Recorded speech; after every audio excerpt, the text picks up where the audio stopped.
Hello বন্ধুরা, আশা করি সকালে ভালো আছেন। আপনারা তো ফুলকপি আর ডিমের নানান রেসিপি খেয়েছেন। আজকে আমার মতন করে বানিয়ে খান। এই হালকা পাতলা রান্নাটা আপনাদের মন জয় করবেই। গরম ভাতের সাথেই বলুন কিংবা লুচি রুটি পরোটার সাথেই বলুন, অসম্ভব টেস্টি। সত্যি বলছি, আপনি যদি দুটো রুটি খান তাহলে এই রেসিপিটা থাকলে আপনি 4টে রুটি খেয়ে ফেলবেন। ভাত একটু বেশিই খেয়ে ফেলবেন, এতটাই টেস্টি হয়েছে। ডিম ফুলকপি কষা তো অনেক খেয়েছেন, আজকে এই হালকা পাতলা রেসিপিটা খান। সত্যি বলছি, এর স্বাদ কিন্তু ভুলতেই পারবেন না। একবার খেলে না বারে বারে আপনাদের বানাতে ইচ্ছা করবে। চলুন তাহলে দেরি না করে বানিয়ে ফেলি। আমি এখানে 5খানা ডিম সেদ্ধ করে রেখেছি। ডিমগুলোকে আমি খোলা ছাড়িয়ে নিচ্ছি। এবার এর ভেতর দিয়ে দিচ্ছি 1/4 টেবিল চামচ মতো লবণ, আর দিয়ে দিচ্ছি 1/4 টেবিল চামচ মতো হলুদের গুঁড়ো। লবণ আর হলুদটা দিয়ে খুব ভালো করে ম্যারিনেট করে নিতে হবে। আর ডিমের গায়ে কিন্তু অবশ্যই একটু কাট লাগিয়ে দেবেন, নাহলে যখন তেলে দেবেন না ভাজার জন্যে, তখন ডিমগুলো কিন্তু খুব ফাটবে। লবণ আর হলুদটা ডিমগুলোর গায়ে খুব ভালো করে মাখিয়ে নিচ্ছি। বানানোটা একেবারেই সোজা, যে দেখবেন একবার সেই অনায়াসে এটা বানিয়ে ফেলতে পারবেন। আপনারা তো ডিম ফুলকপির অনেক রেসিপি খেয়েছেন, আবারও রিকোয়েস্ট করব, একদিন আমার মতন করে বানিয়ে খান। একটা মাঝারি সাইজের ফুলকপি নিয়ে নিয়েছি, আর ফুলকপির পিসগুলোকে আমি কেটে নিচ্ছি। খুব বেশি বড়ও করব না, আর খুব বেশি ছোটও হবে না। দেখুন কীভাবে কাটলাম।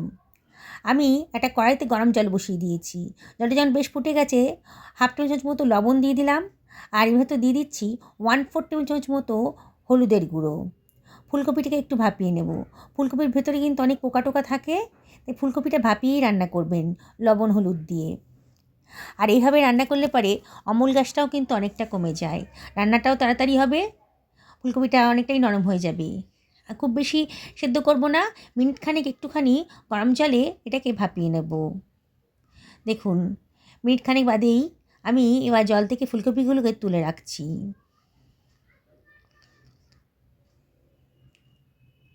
আমি একটা মিক্সার গ্রাইন্ডার নিয়ে নিয়েছি, এর ভেতরে একটা মশলা করে নেব। এখানে নিয়ে নিয়েছি 2খানা পেঁয়াজ কুচি, আর এর ভেতর আমি দিয়ে দিচ্ছি 1 টেবিল চামচ মতো আদা রসুন বাটা, আর দিয়ে দিচ্ছি কতগুলো কাঁচা লঙ্কা। আজ কিন্তু কোনো শুকনো লঙ্কা ইউজ করব না, কাঁচা লঙ্কা দিয়েই রান্নাটা করব। একবার খেয়ে দেখবেন, অসাধারণ টেস্টি হয়েছে। এখানে 1/2 টেবিল চামচ মতো হলুদের গুঁড়ো দিলাম, 1/2 টেবিল চামচ ধনের গুঁড়ো দিলাম, আর 1/2 টেবিল চামচ জিরের গুঁড়ো দিলাম, 1/2 টেবিল চামচ লবণও দিয়ে দিলাম। দিয়ে 2 টেবিল চামচ জল দিয়ে এটাকে গ্রাইন্ড করে নিচ্ছি। খুব অল্প তেল মশলা দিয়ে আজকে রান্নাটা করার চেষ্টা করছি। দেখুন কত সুন্দর একটা স্মুথ পেস্ট তৈরি হয়ে গেছে। একটা কড়াই গরম করতে দিয়ে দিয়েছি, এর ভেতর দিয়ে দিলাম 2 টেবিল চামচ মতো সর্ষের তেল, আর ডিমগুলোকে একটু ফ্রাই করে নেব। ডিমগুলো কালারটা যখন বেশ চেঞ্জ হয়ে গেছে, দেখুন এবার কিন্তু আমি ডিমগুলোকে তেল থেকে তুলে অন্য একটা পাত্রের ভেতর রেখে দিচ্ছি। এবার ওই তেলের ভেতরে আমি ফুলকপিটাকে একটু ভেজে নেব। এইভাবে ভাপিয়ে ভেজে রান্না করলে পরে কিন্তু ফুলকপির স্বাদ দারুণ সুন্দর আসবে। একটু নাড়াচাড়া করে নিচ্ছি, দেখুন কালারটা কিন্তু চেঞ্জ হয়ে গেছে ফুলকপির গায়ের রঙটা। এবার এইগুলোকে আমি তুলে রাখছি অন্য একটা পাত্রের ভেতরে। এবার ওই তেলের ভেতর দিয়ে দিচ্ছি কতগুলো 3খানা মতো আলু, মাঝখান দিয়ে কেটে খোসা ছাড়িয়ে কেটে একটু ভাপিয়ে রেখেছিলাম। একটু সামান্য একটু লবণ আর হলুদ দিয়ে এটাকেও একটু ফ্রাই করে নেব। আলুটাকে একটু ভাপিয়ে রান্না করবেন, তা আলুর ভেতরে তো অনেক স্টার্চ থাকে, তাহলে স্টার্চের পরিমাণটা কিন্তু অনেকটাই কমে যাবে ভাপিয়ে রান্না করলে পরে। আলুটা ভাজা ভাজা মতো হয়ে গেছে, এটাকে তুলে রাখছি। এবার ওই কড়াইটা ভালো করে পরিষ্কার করে এর ভেতর দিয়ে দিচ্ছি 2 টেবিল চামচ মতো সর্ষের তেল। তেলটা যখন গরম হয়ে গেছে 1/2 টেবিল চামচ মতো গোটা জিরে দিয়ে দিলাম, আর দিয়ে দিচ্ছি খানিকটা দারচিনি। এবার বেটে রাখা মশলার পেস্টটা আমি দিয়ে দিচ্ছি। গ্রাইন্ডারটা ধুয়ে অল্প জলও দিয়ে দিলাম, দিয়ে মশলাটাকে এবার কষিয়ে নেব। খুব সামান্য মশলাই দিয়েছি আজকে, একবার এভাবে খেয়ে দেখবেন। সত্যি বলছি, এর স্বাদ কিন্তু ভুলতে পারবেন না। এবার এর ভেতর দিয়ে দিচ্ছি 2খানা টমেটো পেস্ট, বাটি ধুয়ে জলও দিয়ে দিলাম, দিয়ে আবার মশলাটাকে খুব ভালো করে কষিয়ে নেব। মাঝে মাঝে একটু নাড়াচাড়া করে দিতে হবে, যাতে মশলাটা পোড়া না ধরে যায়। দেখুন মশলাটা কিন্তু ফুটতে শুরু করেছে। এবার আমি ঢাকা দিয়ে রান্না করব, তাহলে রান্নাটা তাড়াতাড়ি হবে। মিনিট 2-3 ঢাকা দিয়ে এটাকে মিডিয়াম টু লো ফ্লেমে রান্না করে নেবেন। তাও কিন্তু মাঝে মাঝে একবার ঢাকাটা খুলে নাড়াচাড়া করে দেবেন, নাহলে কিন্তু পোড়া ধরে যেতে পারে।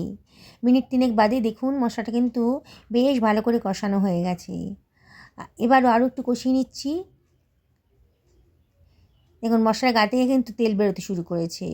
এবারে আমি এর ভেতরে দিয়ে দিচ্ছি ভেজে রাখা আলুটা, দিয়ে সব কিছু আবারও ভালো করে মিশিয়ে নেব। বন্ধুরা, যারা আমার রেসিপিটা দেখছেন অথচ আমাকে এখনও সাবস্ক্রাইব করেননি, আমি তাদেরকে রিকোয়েস্ট করব আমার চ্যানেলটা সাবস্ক্রাইব করার জন্যে। পাশে থাকা বেল আইকনটা অবশ্যই ক্লিক করে দেবেন, তাহলে আমার রান্নার নোটিফিকেশানটা আপনারা চটজলদি পেয়ে যাবেন। ভেজে রাখা ফুলকপিটাও দিয়ে দিলাম, দিয়ে সব কিছু একসঙ্গে ভালো করে মিশিয়ে নিচ্ছি। অনবরত কিন্তু নাড়াচাড়া করতে হবে, নাহলে কিন্তু পোড়া লেগে যেতে পারে। গ্যাসের ফ্লেমটা মিডিয়াম টু লোতে দিয়ে দিয়েছি। এবারে এর ভেতরে দিয়ে দিচ্ছি সামান্য একটু জল, দিয়ে এটাকে ভালো করে কষিয়ে নেব। যখন অল্প তেলে রান্না করবেন না বন্ধুরা, তখন অল্প অল্প জল দিয়ে মশলাটাকে কষিয়ে নেবেন, তাহলে কিন্তু অনেকটা টেস্টি হবে। দেখুন আমি অল্প জল দিয়ে আলু ফুলকপিটাকে ভালো করে কষিয়ে নিচ্ছি। যেসব বন্ধুরা ফেসবুক থেকে এই রেসিপিটা দেখছেন তাদেরকে আমি রিকোয়েস্ট করব আমার পেজটা ফলো করার জন্যে। এবার 1 বাটি পরিমাণ গরম জল দিয়ে দিলাম। গরম জল দেওয়ার চেষ্টা করবেন, তাহলে রান্নার কালারটাও ভালো থাকবে, রান্নাটাও তাড়াতাড়ি হবে। এবারে সব কিছু খুব ভালো করে মিশিয়ে নিচ্ছি। ঝোলে যখন ফুটতে শুরু করবে তখন আমি দিয়ে দিচ্ছি ভেজে রাখা ডিমটা। ডিমগুলো দেওয়া হয়ে গেছে, আবারও হালকা হাতে সব কিছু ভালো করে মিশিয়ে নিচ্ছি। বন্ধুরা, আবারও রিকোয়েস্ট করব একবার আমার মতন করে বানিয়ে খান। অনেকটা ধনেপাতা কুচিয়ে উপরে দিয়ে দিলাম। এবার একটুখানি কসুরি মেথি হাতে ডলে দিয়ে দিচ্ছি। খুব সুন্দর একটা গন্ধ বেরোবে। ঢাকা দিয়ে 5 মিনিট মিডিয়াম টু লো ফ্লেমে রান্না করে নেব। 5 মিনিট বাদে দেখুন ঝোলটা কিন্তু খুব সুন্দর করে ফুটে গেছে, রান্নাটাও রেডি হয়ে গেছে। খুবই অল্প তেল মশলা দিয়ে রান্নাটা করেছি, এর টেস্ট কিন্তু একেবারে দুর্দান্ত হয়েছে। গরম ভাতের সাথে একবার খেয়ে দেখুন। দেখুন ঝোলটার কালারটাও কিন্তু সুন্দর হয়েছে। পুরো কাঁচা লঙ্কা দিয়ে রান্না, খুবই টেস্টি আর খুবই হেলদি হবে রান্নাটা তৈরি করা হয়েছে। বাড়ির বড় থেকে ছোট সবাই কিন্তু এই রেসিপিটা পেলে দারুণ তৃপ্তি করে খাবে। আমি একটা সার্ভিং বলে এটাকে সার্ভ করে দিচ্ছি। দেখুন বন্ধুরা কতটা সুন্দর দেখতে লাগছে। কি বানাতে ইচ্ছে করছে তো? তাহলে অবশ্যই একদিন বানিয়ে ফেলুন। নিজেও খান, পরিবারের সকলকে খাওয়ান। দেখুন ওপর থেকে একটু ধনেপাতা ছিটিয়ে দিচ্ছি, কত সুন্দর দেখতে লাগছে। বাড়িতে ডিম আছে তো, আর ফুলকপিটা এখন সবার ঘরে ঘরেই আছে। অবশ্যই বাড়িতে বানিয়ে ফেলুন। বললাম তো, স্বাদ ভুলতে পারবেন না। হেলদি খান, সুস্থ থাকুন, ভালো থাকুন, এই কামনা করি আজকে ভিডিওটা এখানে শেষ করলাম। নমস্কার।